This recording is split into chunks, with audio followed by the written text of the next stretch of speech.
दीनता भाव चैनल में आप सभी का स्वागत है। आज का इस वीडियो का टॉपिक चेतावनी पर है। संतों महात्माओं ने हम सभी जीवों को यह उपदेश दिया कि हे प्यारे प्राणी, यह जो संसार जो अपने आँखों से आज हम जो देख रहे हैं, जो कि यह संसार सुंदर से सुंदर दृश्यमान और सुशोभित जो लग रहा है, इसकी रचना काल और माया ने किया हुआ है। इस संसार के जितने भी पदार्थ हैं, ये सभी जो भी रिश्ते यहाँ के हैं, जो भी यहाँ के जो मान बढ़ाई हैं, ये सभी झूठे हैं। यह संसार ही नाशवान है। इस संसार में कभी किसी को ना ही सच्चा सुख मिला है और ना ही सच्चा सुख किसी को मिल सकता है। जो आत्मा यहाँ पर संसार में आई हुई है, ये आत्मा स्वतः अपने आप नहीं आई। इस आत्मा को लाने वाले वो परमपिता परमात्मा, सर्वशक्तिमान, सर्वव्यापक वो परमात्मा इस आत्मा के किसी मुख्य उद्देश्य को पूर्ति करने के लिए उस मालिक ने यहाँ स्वतः भेजा हुआ है।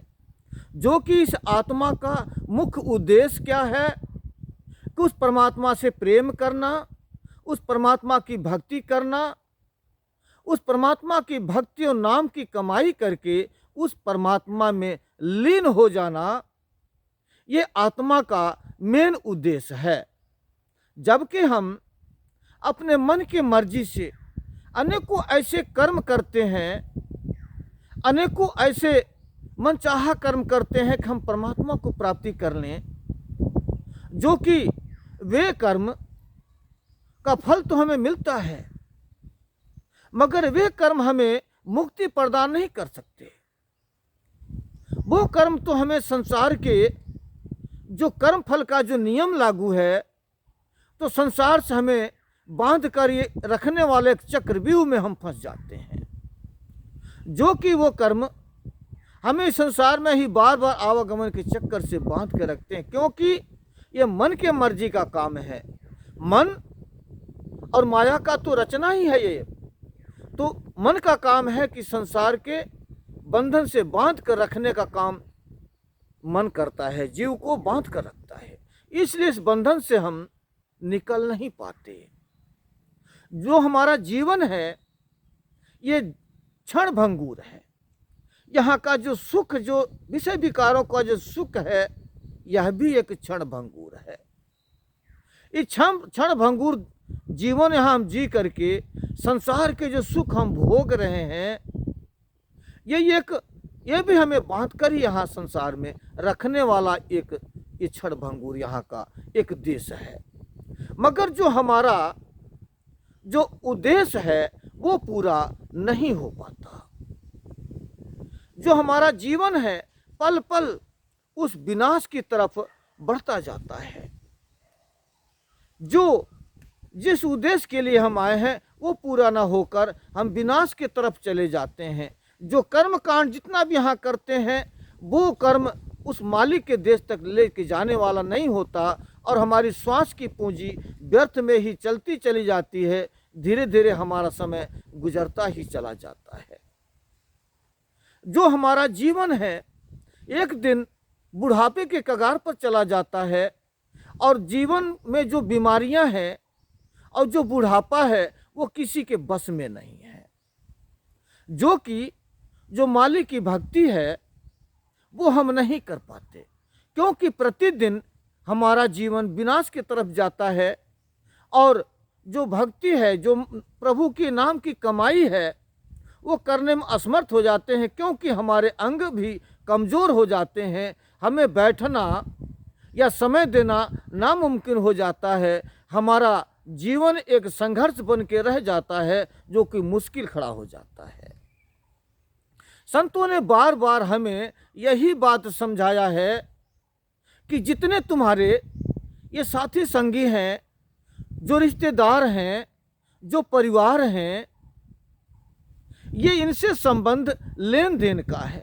पूर्व जन्मों के संस्कार से इनका लेन देन का संबंध बनता आया है और जुड़ता आया है, जो कि हमारे रिश्ते इनसे बनते भी रहते हैं और टूटते भी रहते हैं।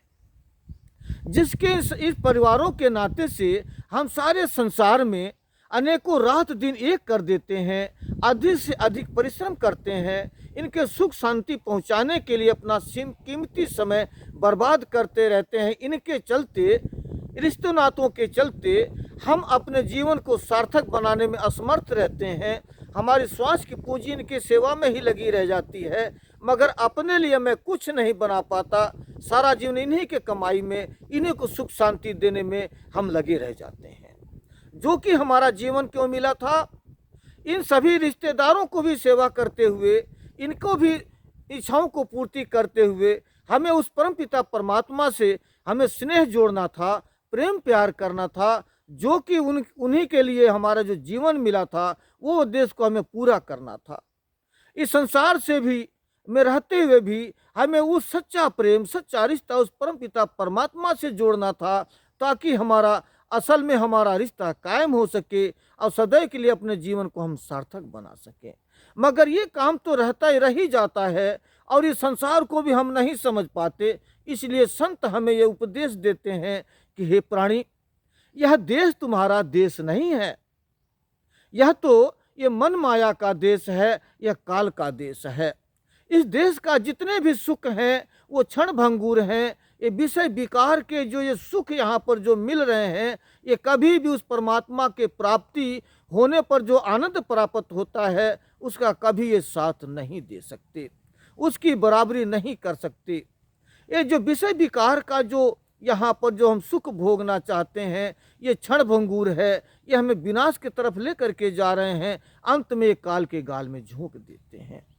इसलिए हमें यहाँ क्या चाहिए कि परमपिता परमात्मा के भजन और सुमिरन करते हुए अपने आप को सद्गुरु के चरण में समर्पित करें और सद्गुरु से ज्ञान लेकर उस मालिक के भक्ति का नाम की कमाई करते हुए अपने उस उद्देश्य को पूरा करें जिस उद्देश्य के लिए हम यहाँ आए हुए थे।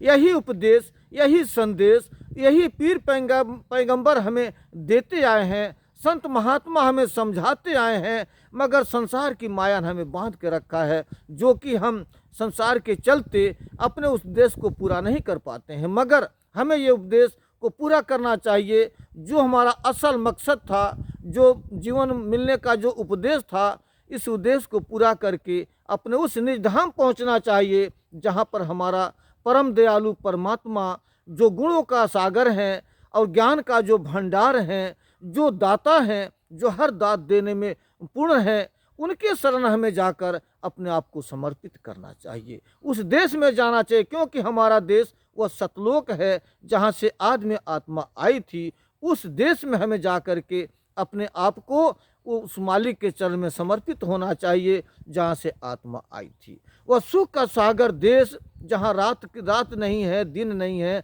सुख दुख नहीं है, वहाँ पर किसी तरह का अंधकार नहीं, प्रकाश ही प्रकाश है, वहाँ आज़ादी ही आज़ादी है। यहाँ तो बंधन पड़े हैं, वहाँ बंदी छोर परमात्मा हमें अपने मिलाकर हमें जो है जीवन मरण से मुक्त कर देता है और सदैव सदैव के लिए आज़ादी दे देता है।